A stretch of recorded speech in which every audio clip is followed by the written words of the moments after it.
नमस्कार दोस्तों, आज हम लोग जीवन रक्षक डिवाइस जिसे हम आरसीसीबी कहते हैं इसके बारे में जानेंगे। दोस्तों, आज हमने ऑनलाइन एक आरसीसीबी मंगाया है जो 4 पोल का है। यह 4 पोल हमने इसलिए मंगवाया है क्योंकि मुझे मेन लाइन के साथ साथ इन्वर्टर लाइन से भी सुरक्षा चाहिए। दोस्तों, आगे हम वीडियो में बताएंगे कि हमें किस रेटिंग की आरसीसीबी अपने घरों में लगाना चाहिए ताकि हमें यह प्रॉपर सुरक्षा दे। दोस्तों, तो चलिए देखते हैं जो हमने ऑनलाइन मंगाया है उस पाउच में क्या क्या चीज़ हमको मिला है।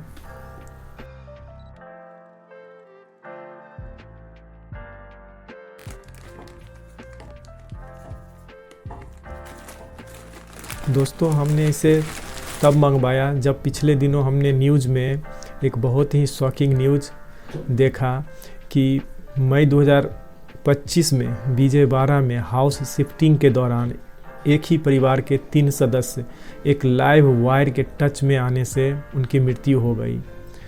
इसी तरह के अनेक घटना हैं। जैसे एक और घटना देखने को मिला अगस्त 2025 में, जहां ओल्ड वायर मतलब पुराना वायर के टच में आने से 2 मासूम की जान चल गई। हुआ था ये कि एक वायर लाइव वायर सीढ़ी के रेलिंग में टच हो गया और वह बच्चा खेलते खेलते उस रेलिंग को टच कर लिया, जिससे उस दोनों मासूम की जान चल गई।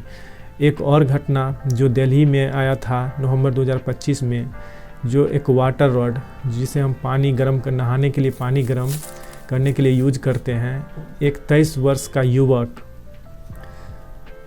उस रॉड को पानी में डाल के और लाइन को ऑन कर दिया और वह यह देखने गया कि यह पानी गर्म हुआ या नहीं। और जो ही वह पानी में अपना उंगली को टच किया, उसे ज़ोरदार झटका लगा और वह वहीं पे वह मर गया। दोस्तों, इसी सब घटना को देखते हुए ये आरसीसीबी का बॉक्स है जिस पे एक्सोरा लिखा हुआ है। दोस्तों, यह एल&टी कंपनी का है जिसका अब नाम चेंज होके लॉटीज नूडसन हो गया है। दोस्तों, इस बॉक्स को हम लोग खोलते हैं और देखते हैं इसका बिल्ड क्वालिटी क्या है, कैसा है। और यह एक इसके अंदर से निकला था शायद बिल है जिसमें इसका हमने ऑनलाइन जितना पे किया था उसका अमेज़न ने एक स्लिप भेजा है। दोस्तों, इस प्रोडक्ट को लगाने के बाद हम अपने घर में बहुत ही सुरक्षित महसूस करते हैं। दोस्तों, अब देखते हैं इस डब्बा में क्या है।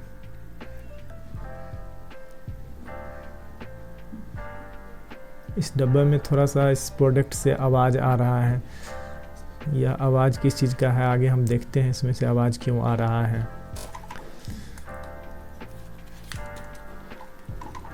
शायद ये आवाज़ इसके स्क्रू ढीले हैं, पोल का जो स्क्रू होता है वो ढीला है, इसलिए ही इसका आवाज़ आ रहा है। दोस्तों, तो इसका क्वालिटी तो बहुत सॉलिड लग रहा है। इसमें ऊपर से 4 पोल दिए गए हैं और नीचे भी 4 पोल दिए गए हैं। यहाँ पे ऊपर के साइड 2 ठो बटन दिया गया है, एक टेस्ट बटन है और एक ये स्विच ऑफ ऑन जो मतलब लीक होने पर खुद ऑफ हो जाता है, वो एक स्विच दिया गया है।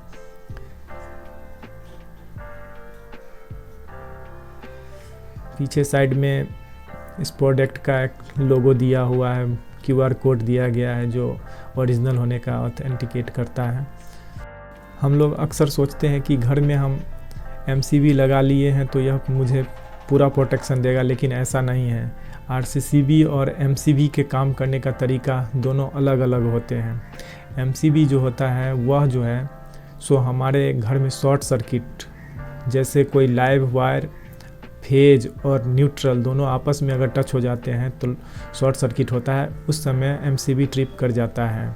या फिर ओवरलोड के समय में MCB ट्रिप कर जाता है, लेकिन जब हम अगर उसके संपर्क में आ जाए तो वो ट्रिप नहीं होगी और हमारी जान जा सकती है। वहीं पे अगर RCCB लगाए हुए हैं तो यह जो है सो अगर हम टच कर गए तो पहले ये ट्रिप कर जाएगा, MCB ट्रिप नहीं करेगा। और RCCB ट्रिप इतना सेंसिटिव होता है कि यह तुरंत ट्रिप करता है। तो अब इसको टेस्ट करके देखते हैं जो यह प्रोडक्ट सही है कि नहीं। यहाँ पे न्यूट्रल और 3 ठो फेस पोल ऊपर में दिया गया है, साथ ही नीचे फर्स्ट जो है सो एक न्यूट्रल और 3 ठो फेस आउटपुट के लिए दिया गया है। यहाँ पे इसका डायग्राम दिया गया है, न्यूट्रल 1 2 1 3 5 और नीचे फिर न्यूट्रल 2 4 6। इसके अनुसार हमको यहाँ पे कनेक्शन करना होता है। तो चले इसको हम ऑन करते हैं। यहाँ पे एक टेस्ट बटन दिया गया है जिसे हमें महीना में एक बार प्रेस करके चेक करना होता है। तो इसको ऑन किया और इसको तो देखिए यह ट्रिप कर गया। इस तरह इसको पता चल गया जो कहीं ना कहीं लीकेज है। मेन बोर्ड में इसको कैसे लगाया गया है देखते हैं। सबसे पहले मीटर से आने वाले न्यूट्रल और फेज लाइन में 2 32 एम्पीयर का फ्यूज लगा है। इसके बाद 32 एम्पीयर का डबल पोल MCB लगा है और उसके बाद RCCB लगा है। और RCCB से जो आउटपुट निकला है उसके बाद हमने छोटे छोटे 2 MCB लगा के घर का लोड को डिस्ट्रीब्यूट किया है। तो आगे देखते हैं लाइव टेस्ट करके यह कैसे काम करता है, काम कर रहा है या नहीं कर रहा है। यहाँ पे मैंने एक वायर लिया है जिसे 2 पिन की मदद से सॉकेट में लगा दिया और सॉकेट को ऑन नहीं किया है। ऑन नहीं करने से केवल न्यूट्रल ही इसमें आ रहा है। हम चेक कर रहे हैं कि न्यूट्रल से ये ट्रिप कर रहा है कि नहीं। और यहाँ पे एक सीढ़ी पे रेलिंग के लगाने के लिए एक रॉड है, इसमें हम टच करा के देखते हैं जो ये ट्रिप कर रहा है कि नहीं। आप बॉल को गौर से देखिए, यह ट्रिप कर गया और इस साथ ही मेरे घर के पूरा लाइन कट गया है। चलिए तो फटाफट इस लाइन को फिर से ऑन करते हैं। दोस्तों इस तरह का टेस्टिंग खुद से ना करें, किसी वेल क्वालिफाइड टेक्नीशियन के संपर्क में रह के ही इस तरह का टेस्टिंग और इसको लगवाएं। तो चलिए यह आपने देखा कि यह कैसे ट्रिप कर गया और मेरे घर का लाइन को पूरे काट दिया। तो दोस्तों चलिए आप भी लगवाइए और अपने घर को स्मार्ट बनाइए। धन्यवाद।